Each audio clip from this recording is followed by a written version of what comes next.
నమస్తే. Shaft academy of media arts anchoring and news reading కోర్స్కి స్వాగతం. నేను డాక్టర్ చిలకమర్రి నటరాజ్. ఈ యాంకరింగ్ కోర్సులో మనం ఒక్కొక్క మాడ్యూల్లో ఒక్కొక్క టాపిక్ని డిస్కస్ చేసుకుంటూ వెళ్తున్నాం. Introduction to the anchoring and news reading, తర్వాత ఎలా మార్పులు చేర్పులు వస్తూ వచ్చాయి, వీటన్నిటి గురించి ఒక్కొక్క మాడ్యూల్లో డిస్కస్ చేసుకుంటూ వస్తున్నాం. ప్రస్తుతం ఈరోజు మాడ్యూల్లో యాంకర్కు న్యూస్ రీడర్స్కి ఉండాల్సిన లక్షణాలు ఏంటి, వాళ్ళ డ్యూటీస్ రెస్పాన్సిబిలిటీస్ ఏంటి అనేది మనం తెలుసుకోవడానికి ట్రై చేద్దాం. ఇక్కడ యాంకర్ చూడ్డానికి అద్భుతమైన అందంగా లేకపోయినా కానీ అందవికారంగా అనిపించకూడదు.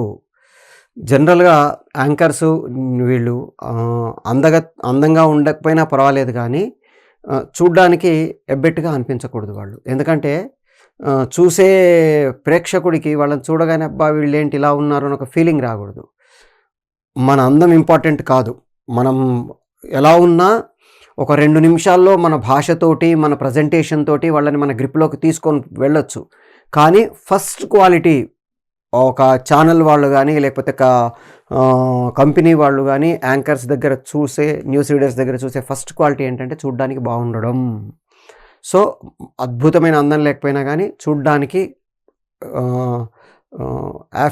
హ్యాపీగా చూసేటట్టుగా అనిపించాలి. ఇది ఫస్ట్ క్వాలిటీ. రెండవది స్పష్టమైన వాయిస్ ఉండాలి. అలా అని మాట్లాడేసామనుకోండి, మనం ఏం మాట్లాడుతున్నామో ఎదుటి వాళ్ళకి తెలియదు.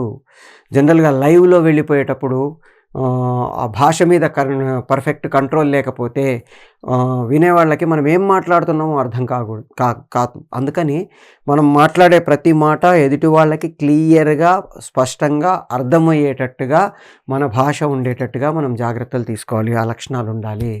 వాయిస్ బాగుండాలి. కొంతమంది వాయిస్ బాగుండడం ఇన్ ద సెన్స్, మన స్పీచ్ల్లో రకాలు ఉంటాయి.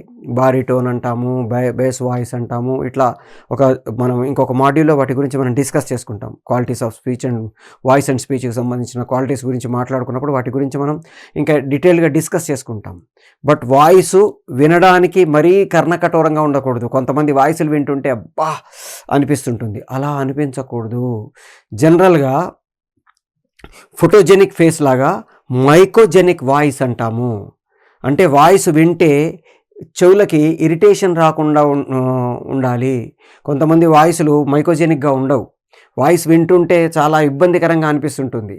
అలాంటి వాయిస్ని మనం యాంకర్ లేదా న్యూస్ రీడర్లను పెట్టుకొని మనం చేసుకుంటుంటే వినేవాళ్ళకి ఒక 2 నిమిషాల తర్వాత ఇరిటేషన్ స్టార్ట్ అవుతుంది. అలా కాకుండా మన వాయిస్ ఎలా ఉన్నా దాన్ని వినసొంపుగా అనిపించేటట్టుగా మన భాషను మార్చుకోవడం అనేది ఒక టెక్నిక్. ఇప్పుడు బాలమురళీకృష్ణ గారు ఉన్నారు, జేసుదాస్ గారు ఉన్నారు. నిజానికి వాళ్ళ వాయిస్లు స్వీట్ వాయిసెస్ కాదు, కానీ వాళ్ళ వాయిస్ని వాళ్ళు పాడే ప్రాసెస్లో అద్భుతంగా వాళ్ళకు ఉండే సంగీత జ్ఞానంతో కావచ్చు, దాంట్లో ఆ తాదాత్మ్యతని యాడ్ చేయడంలో కావచ్చు, లేకపోతే వాళ్ళ ప్రాసెస్ ఆఫ్ మ్యూజిక్ వల్ల కావచ్చు, మనకు వినటానికి చాలా అద్భుతంగా అనిపిస్తుంది. జేసుదాస్ గారి పాట వింటూ ఉంటే మనకి చెవుల్లో అలా అమృతం పోసిన ఫీలింగ్ కలుగుతూ ఉంటుంది. బాలసుబ్రహ్మణ్యం గారి వాయిస్, ఘంటసాల గారి వాయిస్ అంటే వినడానికే అద్భుతంగా ఉంటాయి. వాళ్ళ వాయిస్ బేసిక్గా బాగుంటుంది. కానీ జేసుదాస్ గారి వాయిస్, బాలమురళీకృష్ణ గారి వాయిస్ బేసిక్గా అంటే మైకోజెనిక్ వాయిసెస్ కాదు. కానీ వాళ్ళు పాడే ప్రాసెస్, వాళ్ళ సంగీతంలో వాళ్ళు చేరుకున్న లెవెల్స్, వీటి వల్ల ఆ వాయిస్లో ఉండే ఆ నెగిటివ్నెస్ మనకు అనిపించదు. మామూలుగా అయితే బాలమురళీకృష్ణ గారి వాయిస్ మౌనమే నీ భాష ఇలా ఉంటుంది. కానీ ఆయన పాడే ప్రాసెస్కి మనకి అది అద్భుతంగా అనిపించడానికి కారణం ఏంటంటే దాన్ని వాళ్ళు మలుచుకునే తీరు. అట్లాగే యాంకర్ కానీ న్యూస్ రీడర్ కానీ మైకోజెనిక్ వాయిస్ లేకపోతే దాన్ని మనము ఎఫెక్టివ్గా ప్రజెంట్ చేసే ప్రాసెస్లో ప్రేక్షకుడికి ఇరిటేషన్ రాకుండా జాగ్రత్తలు తీసుకొని మాట్లాడడం అలవాటు చేసుకుంటాము. అట్లాగే వస్త్రధారణ, మనం వేసుకునే దుస్తులు ప్రేక్షకుడికి ఇరిటేషన్ తెప్పించకూడదు. తర్వాత న్యూస్ రీడర్సు, యాంకర్సు ఈ మైక్స్తో మనం వర్క్ చేస్తుంటాం కాబట్టి ఆ మైక్కి మనం వేసుకునే దుస్తులు స్క్రాచ్ సౌండ్‌లొచ్చేసి అలాంటివి రాకుండా జాగ్రత్తలు తీసుకుంటాము. స్టూడియోకి సంబంధించినవి కొన్ని తర్వాత మాట్లాడుకుంటాం. మైక్ ఎలా పెట్టుకుంటాము, మైక్‌ని ఎలా వాడతాము, ఇవన్నీ స్టూడియోకి సంబంధించిన కొన్ని జాగ్రత్తలు ఎలా తీసుకోవాలి, డబ్బింగ్ చెప్పేటప్పుడు వాయిస్ కల్చర్ కూడా ఇందులో మనం చెప్పుకుంటాం కాబట్టి ఈ యాంకరింగ్ కోర్స్‌లో డబ్బింగ్ చెప్పేటప్పుడు తీసుకోవాల్సిన జాగ్రత్తలేంటి, న్యూస్ రీడింగ్ అప్పుడు తీసుకోవాల్సిన జాగ్రత్తలేంటి, యాంకరింగ్ చేసేటప్పుడు తీసుకోవాల్సిన జాగ్రత్తలేంటి, ఇవన్నీ కొన్ని మనం వాయిస్‌కి సంబంధించిన జాగ్రత్తలు ఎట్లా తీసుకుంటామో కూడా తర్వాత మనం మాట్లాడుకుంటాం. సో, చూడ్డానికి బావుండాలి, వినడానికి బావుండాలి యాంకర్స్ అండ్ న్యూస్ రీడర్సు. తర్వాత మనం ఏ సబ్జెక్ట్ మీద మాట్లాడుతున్నాము అనే దానికి సంబంధించిన కొంత నాలెడ్జ్ మనం గెయిన్ చేసుండాలి. ఉదాహరణకి ఈరోజు నేను ఒక రామప్ప టెంపుల్ గురించి మాట్లాడాలనుకోండి.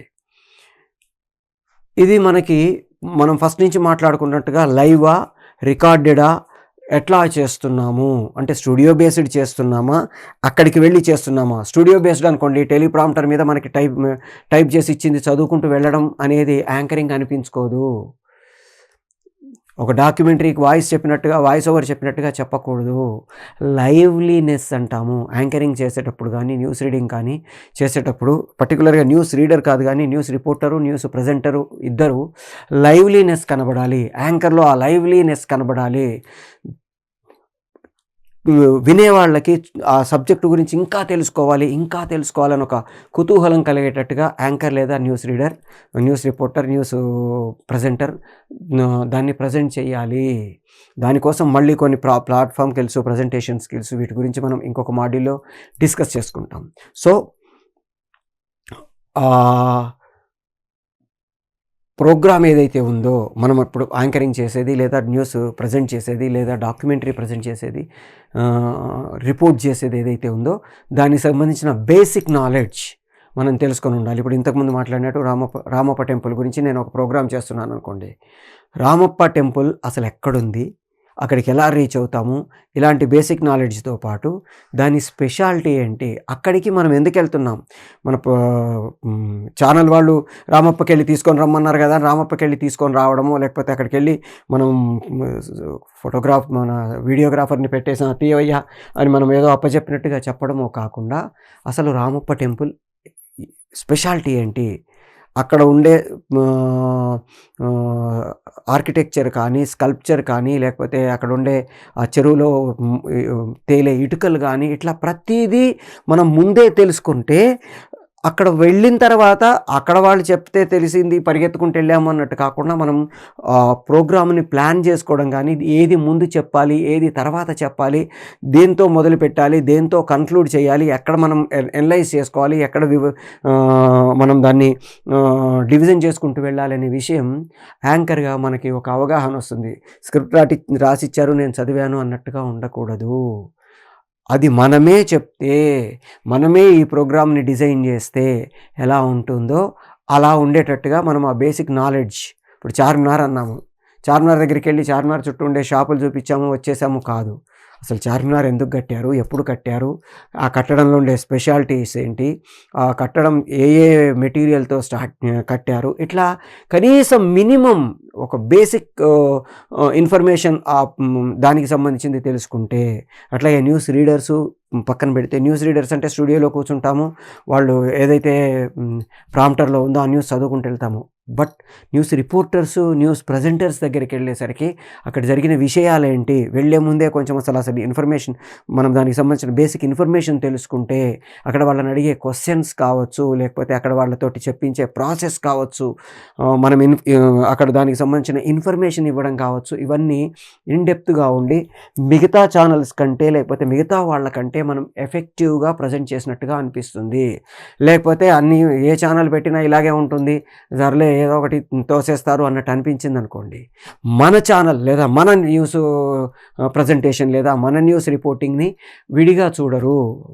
మనకంటూ ఒక స్టైల్ క్రియేట్ చేసుకొని మనం ఎఫెక్టివ్గా ఎట్లా ప్రజెంట్ చేస్తాము అనేది మనం చేయగలిగితే, అట్లాగే ఇంటర్వ్యూ చేస్తున్నాం అనుకోండి యాంకర్గా, ఆ ఇంటర్వ్యూ కోసం ఎవరు వస్తున్నారు, వాళ్ళకి సంబంధించిన బేసిక్, కొంతమందిని చూస్తాము మీ పేరు చెప్పండి అంటారు, వాళ్ళ పేరు తెలియకుండానే మనము ప్రోగ్రామ్కి పిలిచామా, మీ క్వాలిఫికేషన్స్ చెప్పండి అని అడుగుతారు. కామన్‌గా వాళ్ళని ఎందుకు పిలిచామో ఆ బేసిక్ ఇంట్రడక్షన్ మనం ప్రేక్షకులకి ఇవ్వకపోతే వాళ్ళని ఎందుకు పిలవడం? ఒకసారి బాపు గారి దగ్గరికొచ్చి ఇలాగే సార్ మీరు ఏమేమి సినిమాలు డైరెక్ట్ చేశారా సార్ అని అడిగాడు ఒక అబ్బాయి. కొత్తగా న్యూస్ రిపోర్టర్‌గా జాయిన్ అయిన అబ్బాయి. మొత్తం ప్రెస్ మీట్‌లో అందరము ఉన్నాము.